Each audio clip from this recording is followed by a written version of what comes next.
Hey everyone, and welcome back to Mavro Productions. Today I have a very special interview. I'm joined with Riley Woodcock, former professional footballer from Sydney FC and Perth Glory. Had a brief stint in the New South Wales Premier League with Sydney Olympic. Riley, how are you?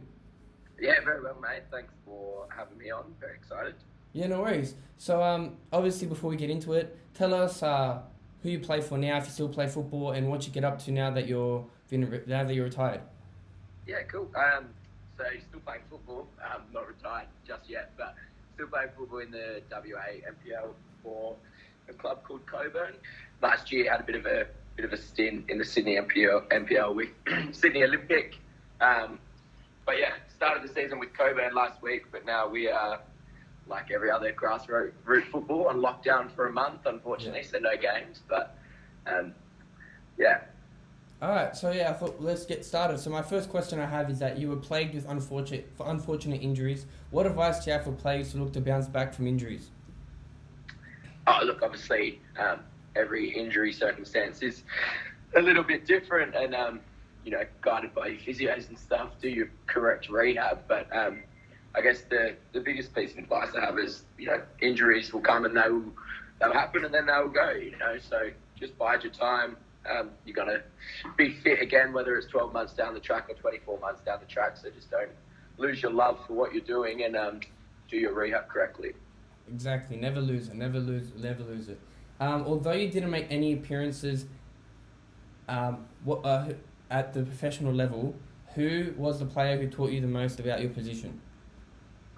I spent 3 years at the Glory, and Scott Jamison was the left back that was ahead of me. So as a junior, kind of coming through from 17 through to 20 when I was at the Glory, I learnt a lot of him going into professional football in that environment. And at the time, well, he probably still is one of the best left backs in the league and stuff. So I learnt a lot through him and his movement and the way he kind of played. So I'd have to say Jamo. Anyone at Sydney FC in particular? Yeah, Ryan Grant's my favourite player in the world. So, so I learned a lot off him in the 2 years that I was there. Obviously, he's a very attacking player, and I like how he gets up and down. What is the main key difference that you see between MPL and A League? So the Sydney MPL is a very good standard. A lot of the players in that league have all had professional experience. I mean, our team of Sydney Olympic, when we won the league, we were fielding, 11 players on a Saturday that had all had a dabble in the A-League or other professional leagues around the world and stuff. So the Sydney MPL standard was very good, and obviously you paid accordingly for that as well. I think the difference compared to the A-League, at MPL level, there's a lot more high pressing up the pitch. Everything's very rash. It's 100 miles an hour, where, in the A-League, you can kind of set in and defend on the edge of your box and be comfortable for periods of time, and you really got to work to get a chance, where in the MPL chances come a lot quicker and everything, because, everyone's 100 miles an hour and pressing all over the pitch. So that'll be the biggest difference, I think. Yeah, cool. You're now a full-time personal trainer. How did this come to be, and what advice do you have for anyone looking to get into the personal training industry? So when I was at Sydney FC and I had my injuries, I spent a lot of time in the gym with the strength and conditioning coaches and stuff. And then I was doing my certificates in personal training whilst I was still playing football. So I started working casually in a gym whilst I was still at Sydney FC, because I wasn't playing. So I had a bit of spare time on my hands. And then, after I left Sydney FC, I went full-time into that industry, and it was kind of just a natural progression after professional sport to kind of stay in the fitness industry and help people in that front.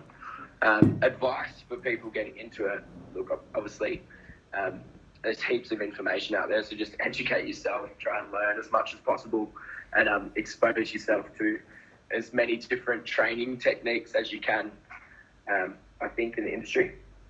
Yeah, that sounds good. We always hear about the players and coaches at football clubs, but how good is the background staff and the physios at both Sydney and Perth? Both clubs were outstanding, mate. At Sydney FC, the time I was there, the strength and conditioning coach was Andrew Clark. He's regarded across Australian sport, not only soccer, as one of the best strength and conditioning coaches in the country. So, at the time, their back stuff there, the physios and everything, that was all great. And at Perth, my time, there was a physio, Krys Talk, and a strength and conditioning coach, Toby, his name was, and it was top notch. You're in the gym 4 times a week, making sure that your body's at the best condition it can be for the game of the weekend. Yep. Okay. Yeah. No worries. Obviously, you want to give credit to the physios where the credit is due. So we wanted to just repeat his name because obviously now with Graham Arnold at the Socceroos doing a good job there. You still play at an NPL level in Perth, but also play NPL in Sydney. What's the key difference between NPL in Perth and in Sydney in the States? Obviously, Sydney's population is a lot bigger than Perth, so I think the pool to pick from in terms of players is a lot bigger than in Perth. So you got, as I said earlier, that your sides of fielding teams with 11 players that have all played at professional level, where over in Perth you might have 3 or 4 players in a team that have played at a certain level and stuff. So I think the biggest difference, obviously financially, you get paid more in Sydney than you do in the WNPL, which always attracts better players and helps. But obviously the standard of players across the board is a little bit better in New South Wales, so that kind of brings the standard up a little bit. But in saying that, mate, the Perth NPL is still very competitive, and it's a great league. You look at sides like Perth Italia, Perth Soccer Club, who, whenever it goes into the National League, at the end of the season, they always give teams a fair shake and, are really competitive against other states. So, yeah, I think it's pretty even. It's just the financial side of it. So, just to finish up, do you have any advice for any upcoming footballers or entrepreneurs that want to dabble into both? Yeah, kind of. I mean, the football world, it's ever changing with what's the right path and stuff. But I think, as long as you're mixing in the circles within the A-League clubs and their junior development squads and everything, you're always going to be in the shop window to try and get your foot in the door and get seen to then go to the next level. And I probably can't comment on entrepreneurs now. That's not really my field, unfortunately.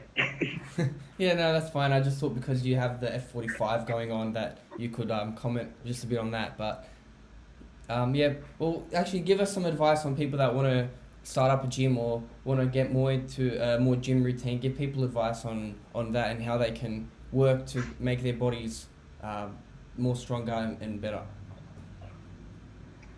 Just finding your niche. Obviously, it's a pretty saturated market in the fitness industry, so you got to find your niche and what people are going to want to spend money on and make you, separate you from the rest that makes you attractable for people to want to come to your gym, I think. So, yeah, finding your niche, find what you're good at and find what people want to come and spend money on. Yep, awesome. So that was my interview with Riley Woodcock.